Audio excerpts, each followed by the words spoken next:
Have you ever found yourself faced with an obstacle that seemed insurmountable? What if the obstacle is not what you should be focused on, but rather your approach to it? Listen closely to the Zen Parable of the monk and the river. Long ago, in a peaceful valley lived a Zen monk named Ryo. Every day he would walk to the temple to meditate and offer his services.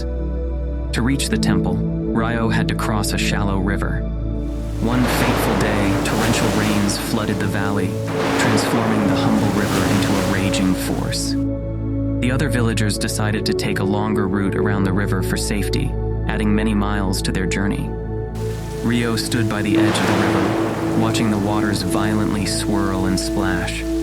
He could feel the villagers' eyes on him, waiting to see what the wise monk would do. They whispered among themselves, "Surely Ryo won't attempt to cross now." To their astonishment, Ryo began to sit down, his eyes closed in deep meditation. The villagers thought he had gone mad. Hours turned into a day, and a day into 2 days. Ryo remained in meditation, unmoved by the chaos around him. Finally, on the 3rd day, the floodwaters began to recede. Ryo stood up, calmly walked across the now shallow river, and continued his journey to the temple. The villagers who had waited and watched were astounded. They had spent days taking the longer route, exhausted and delayed in their tasks.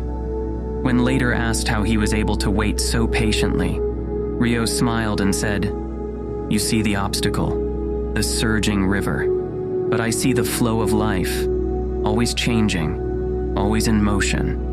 To fight against it is futile, to flow with it is wisdom." In life, we are often faced with challenges that seem overwhelming. The real obstacle is not the challenge itself, but how we perceive and approach it. Rather than exerting force against the immovable, sometimes it's wise to pause, reflect, and allow the natural course of events to unfold. Perseverance is not just about pushing forward. It's also about knowing when to be still. Thank you for joining us on this journey of inspiration and spiritual growth. If our content resonates with your soul and inspires your heart, please consider subscribing. Let's continue this journey together, growing, learning, and uplifting one another. Until next time, stay blessed and stay inspired.